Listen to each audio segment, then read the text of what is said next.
এইগুলো দিয়ে তরকারি খাবো, আর ওইটা দিয়ে বিরিয়ানি খাবো, আর ডাব চিংড়ি খাবো, বুঝেছে?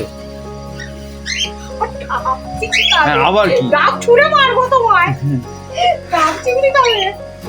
আমি কাটতে পারি না, আমি যাবো।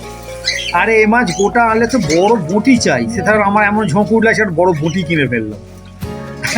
আমাকে জানো পাগলামি কেমন, এই ছোটবেলা থেকে আমার এরকম অভ্যাস, যদি একটু দাম কম বলে সে আমি গোটাটাই নিয়ে যাই।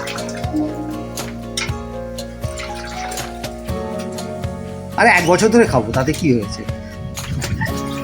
আমাদের সংসারে মাছ আবার 1 বছর।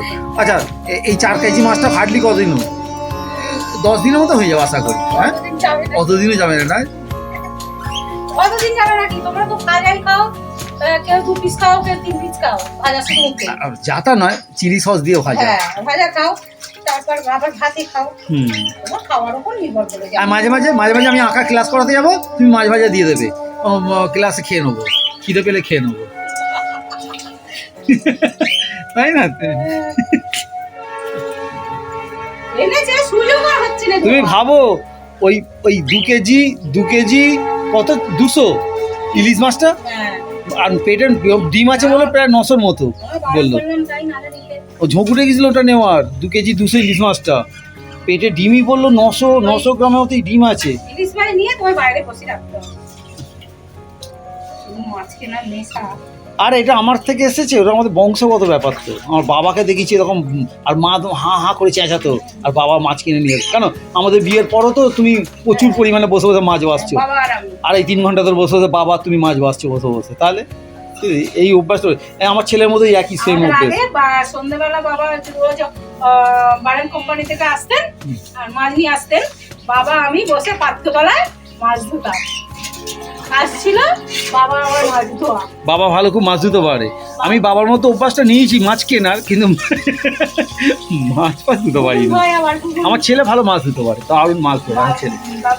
এবার মাছটা কোথায় ধোয়া হচ্ছে বুঝেছো? কোথায়? বাইরে, আমাদের বাড়ির ছাদ আছে, ওই ছাদের উপরটা এই যে ছাউনি করা আছে, হ্যাঁ, এই ছাউনির মধ্যে এখানে মাছ ধোয়া হচ্ছে। আর আমার তার পাশেই আমার পাখি রাখা আছে, সে তো বসে বসে ক্যাচের মাছের করেই যাচ্ছে। হ্যাঁ, ওরা ভয় হতভম্ব হয়ে গেছে, অত মাছ দেখেছে, দেখে ওরাও ভয় পেয়ে গেছে, চুপ করে বসে আছে, নড়াচড়া করে না কিছু না, ভয় চুপ করে বসে আছে। চিরকালে এদের বাড়িতে একটু মাছ আসে বেশি। আরে আমরা খাঁটি বাঙালি। আরে প্রথম এসে আমি তো এই জন্য খেতে পারতাম না, সবেতে মাছ দিত, আমাদের সবেতে মাছ, ডাল চচ্চড়ি, এখান থেকেই তো শিখেছি রেগুলার চচ্চড়ি, ঝোল, ডাল। দেখো, আরে মাঝে মাঝে পায়ে যন্ত্রণা হলে উঠে একটু দাঁড়িয়ে পড়বে। না, ওইসব যন্ত্রণা হয় না, দাঁড়িয়ে করলে পা তত্তর করে। আমি মানাকে বলছিলাম, মানা বসে রান্না। না, এক কাজ করবো, ওই যে পিড়েটা ওটা গদি পিড়ে করে দেবো। হ্যাঁ, একটা স্পঞ্জ দিয়ে গদি পিড়ে করে দেবো। এখন কি করছে এটা? চিংড়ি মাছ, ও চিংড়ি মাছের এই ভেতরে কালোগুলো, ওইগুলো বার করছো? খাওয়ার সময় তো আমি এত ভেবে খাই না গো, দিই তো হুড় করে খেয়ে নি। জানোই না এরকম করে বাঁচা হয়, দেখি না, আমি তো মাছ বাছা দেখি। এজন্যই তো দেরি হয়। তুমি বলো না চিংড়ি মাছের আবার কি বাঁচা, ধুয়ে নিয়ে হয়ে যাবে। দেখো এই যে ভিতরতে যে কালো আছে, এই যে এটাতে বলে বুঝতে পেরেছি, ওই যে খায় এটা খাবার। তো পাখিগুলো ভয় পেয়ে গেছে, এই জন্যই দেরি হয়। যে আমার পাখিগুলো কি সুন্দর বসে আছে, ওরা আবার গান শোনে। দেখো কত মাছ বাঁচা হয়ে গেল, দেখলে? এগুলো সব পরিষ্কার হয়ে গেছে, সব পরিষ্কার হয়ে গেছে। আর এটা সব পরিষ্কার হয়ে গেছে, এটা হয়ে গেছে। বাহ, আমি জানি অধীর আগ্রহে আপনারা বসে আছেন দেখার জন্য যে কালকের খাবারগুলো খেয়ে মা ঠিক আছে কিনা। এই দেখো, মা ফিট ফাইন, সোজা হয়ে দাঁড়িয়ে রেডি হচ্ছে কেমো নিতে যাওয়ার উদ্দেশ্যে। তাহলে আশা করি কথাগুলো মিথ্যে ছিল না। এবার আপনাদের বিচার করার পালা। আরেকটা কথা বলার ছিল, সবার জীবনে তো প্রচুর ডিপ্রেশন। আজ যে মানুষগুলোকে দেখলেন, সেই মানুষগুলো কন্ডিশন ভাবুন তো। একটাই কথা বারবার আপনাদের কথা বলবো, জীবনে যত বড়ই ঝড় আসুক না কেন, হাসি মুখে লড়ে যেতে হবে। দেখবেন সেই ঝড়টাও আপনার কাছে নত হয়েছে। যেমন এখানে একটাই বলে আওড়াতে হবে, আমি ভয় করব না, ভয় করব না, তাহলে সব মুশকিল আসান।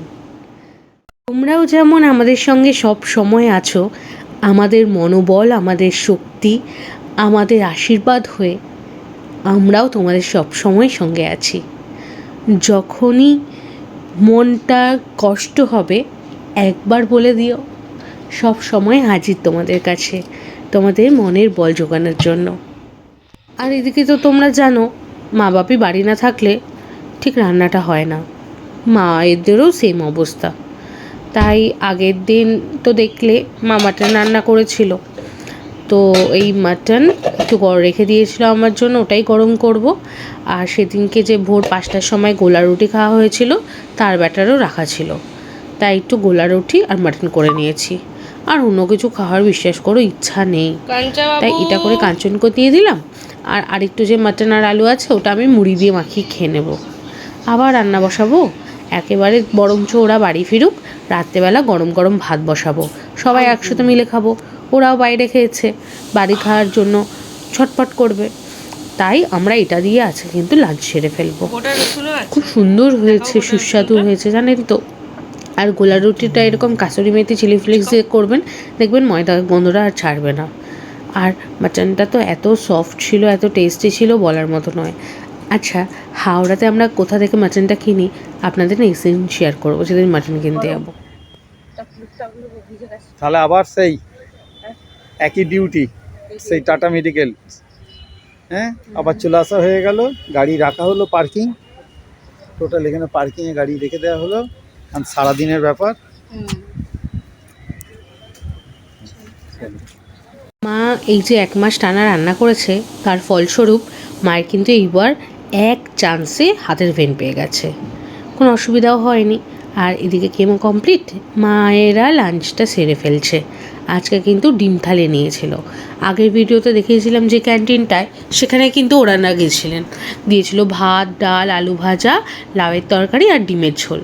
আর সুস্থভাবে মা বাড়ি ফিরে এসছে রাতের বেলা, তাই বানিয়ে নিলাম গরম ভাত, আলু ঢেঁড়স ভাজা, মুসুর ডাল, একটু পেঁয়াজ লঙ্কা ভাজা দিয়ে, আর ফুলকপি আলু দিয়ে ডিমের ঝোল। এটা না খুব ভালো লাগে আমাদের খেতে, তাই জন্য বানানো। আর ডাল তো জানো কার জন্য। আর খুব বেশি গ্রেভি করিনি, থোকা থোকা গ্রেভি করেছি। এই দিয়ে আজকে কিন্তু আমাদের ডিনারটা সারবো। আগে মা বাপিকে দিয়ে দেবো, রিল্যাক্স করে খেয়ে নিক। আজকে তো মা ধকল করে এসছে, তাই জন্য আমি বললাম আর মেঝেতে বসতে হবে না, খাটে বসে খেয়ে নাও, নয়তো আবার বসবে আবার উঠবে, তোমার কষ্ট হবে। যাই হোক, এই 2 দিন রান্নাঘরে ঢুকতে দেবো না, তারপর করুক, কোনো অসুবিধা নেই, শরীরটা ভাল লাগলে তারপর করবে ক্ষণে। যাই হোক, ভিডিওটা আজকে এইটুকুনিই থাক, আবার দেখা হবে কালকে নতুন ভিডিও নিয়ে। টাটা।